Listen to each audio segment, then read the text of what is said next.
All right, Eric, thank you. Folks lining the street here along 9 Mile and Woodward. This is the annual Woodward Dream Cruise, and you are watching the Dream Cruise Roadshow. Fred Nahat alongside automotive expert. That's what we agreed to call you in the billing, but I'm just going to call you a legend because I know there's you forgot more about cars than most of us will ever know, which was so great to have you here. First of all, I just want to thank you for being with us. It's been great. Well, thanks for inviting me. As you know, automobiles and the car culture is kind of my favorite subject. Well, listen, coming up next, it's a 1963 Ford Falcon Futura Sport, the Paul Murray. And again, the first thing I notice about this one, Robert, is the color, and it looks like it has some original spec. I'll tell you, this is another spectacularly nice car. It wasn't particularly highly rated back in the 50s and 60s. It was probably the cheapest American convertible that you could buy.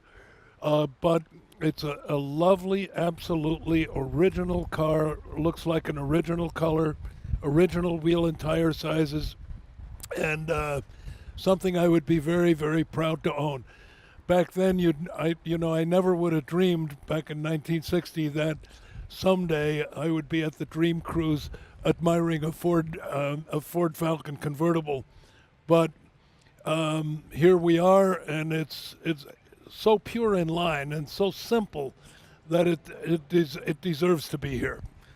Well, you know what they say about nostalgia, it just causes you a twinge of pain, maybe for yesteryear, maybe for those moments that you spend around those cars and maybe you didn't really appreciate it at the time. And that feeling comes rushing back for so many people. Thanks to people who are so committed, as our folks here on the program, but throughout this annual event, so committed to restoring these cars, not only for their own enjoyment, for guys like us who just want to look at them. Yeah, that's true. And as you say, an immaculately restored car that's totally original will appreciate in value because they just aren't making them like that anymore. Ford Falcon 1963 Futura Sport. Here is Eric with the owner, Paul Murray. Eric, over to you. Paul, what a great car. Oh, thanks. This is beautiful. How long have you had it? I bought it at the end of May of 13. Okay. And what kind of condition was it in when you got it? Paint and everything was pretty much like this. I restored the motor, put new interior in it, new bumpers, some chrome pieces. Yeah. Made it pretty much look like it should from the factory. Dude, it does. It looks great. I mean, this looks like it's stock. It is. It's pretty much how it should come. Yeah, you haven't done much to it as far as altering it from the original design. No. And No. that's what you wanted? Yeah, I'm a pure stock guy. I mean. You're a purist. Yes. The stocker, the better. Right on. I kind of upsets me when I see people drill into their dashboards and stuff like that. Oh, okay. That's like ruining the value, so. Keep it as stock as it was from the factory, and it's always going to hold its value, So you're probably not a big fan of custom bikes either. I like them. I like them. I just, I mean, I got a Harley, but I don't dress it up any. It's stock too. So. Right on. So what do you got under the hood?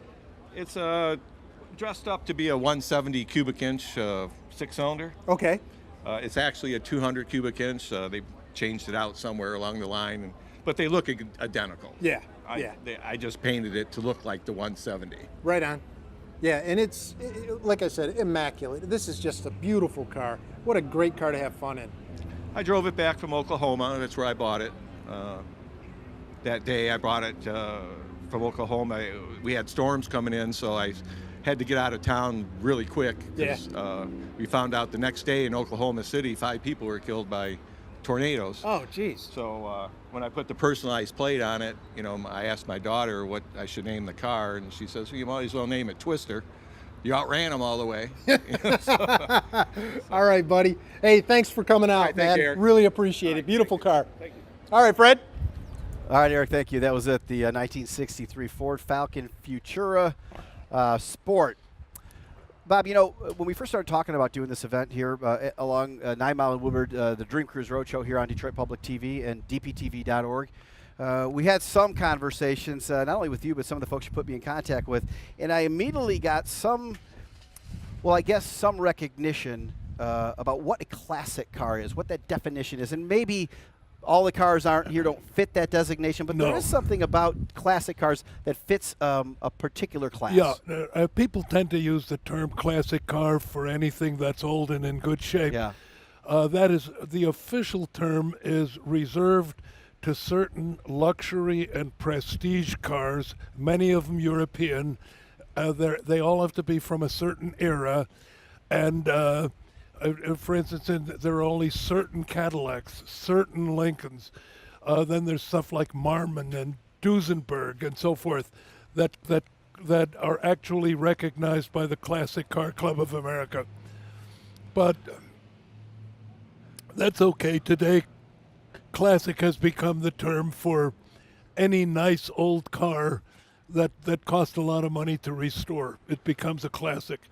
We've certainly seen a lot of them here along 9 Mile and Woodward, and we'll see many more. This thing plays out, of course, well, some people think it started a month ago, but it is officially Saturday Dream Cruise Day as we come to you along 9 Mile and Woodward at the Dream Cruise Roadshow. You're going to see any number of things, and we all call them classic, I guess, with a small c. The only people who would object to that designation are the officials of the Classic Car Club of America. Everybody else uses the term.